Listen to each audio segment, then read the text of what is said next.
can't tell those folks how to distribute the money, but you can get eligible for the money, and it takes them 3 or 4 months to pay the bill. And I'm just asking all of you to have pots of money. That's my question. Do you monitor those partners that you give the money to? Please answer that question.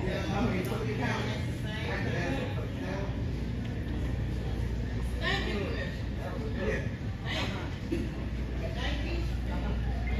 Yeah, I can answer that for the county. We do.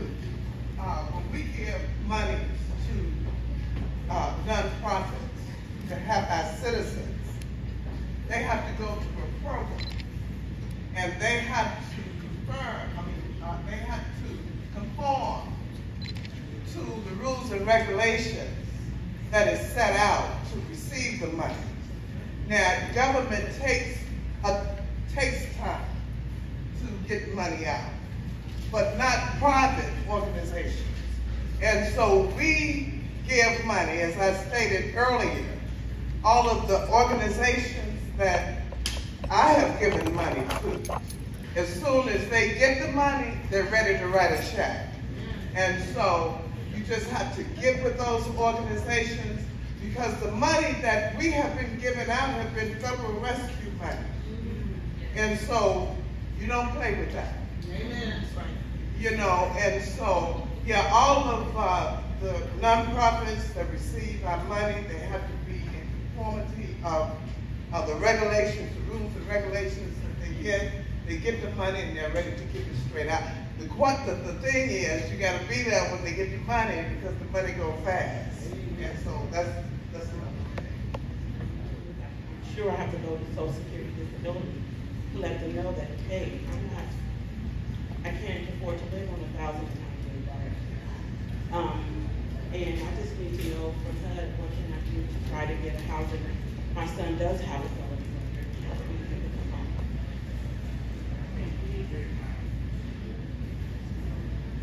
Did you guys get the question? Yes. So the first to reactivate the prior assistance, I mean, that's a conversation that we would need. So if it was a project-based rental assistance, once you leave that property, then that affiliation is no longer. Now, if you had a voucher, that may be something possible where you could reach out to that public housing authority that managed that voucher to see if there's a way to reinstate, or maybe a way to kind of jump the waiting list, if, you know, based on that history.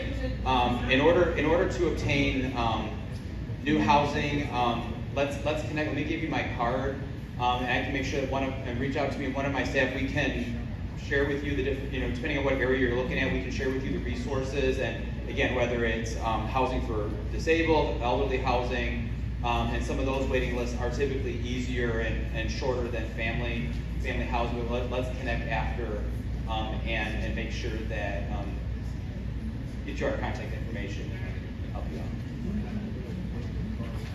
Why was I made to stay in this apartment for a full term for 2 years?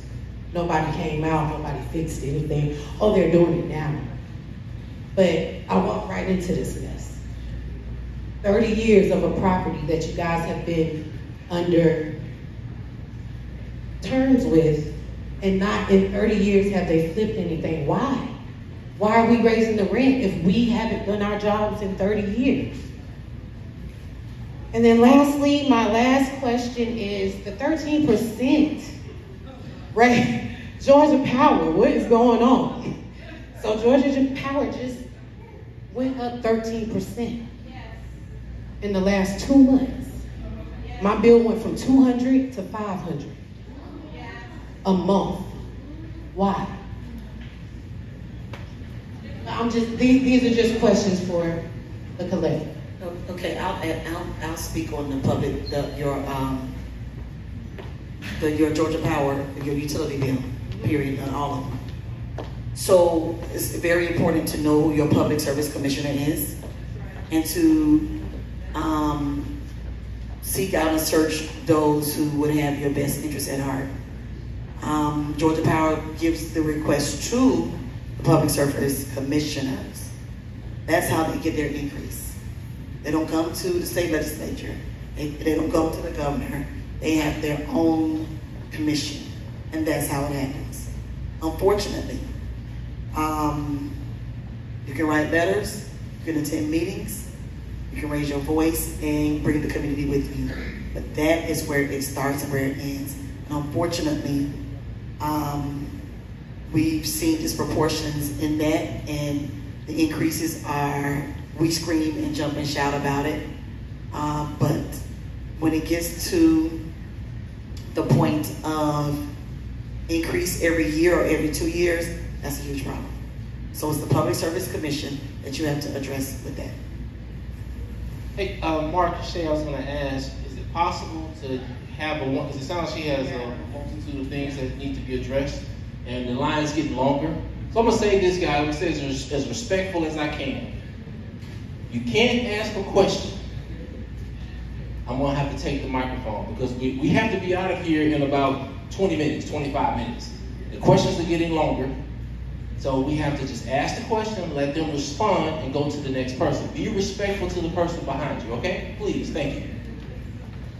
Hi, my name is Anita Gracie, and I would like to know if any of you up there are willing to work with someone who was a Clinton administration HUD, National Technical Assistance Provider, to provide solutions to that Build Black Wealth and the Housing Equity Plan, because I've thought about it, I've written it up, and I think it needs to get to some of you all so that we can actually get solutions instead of talk about what we did, what should be done, this and that. We need to talk about what type of solutions we put in place so that it can be done. Yes, we got people.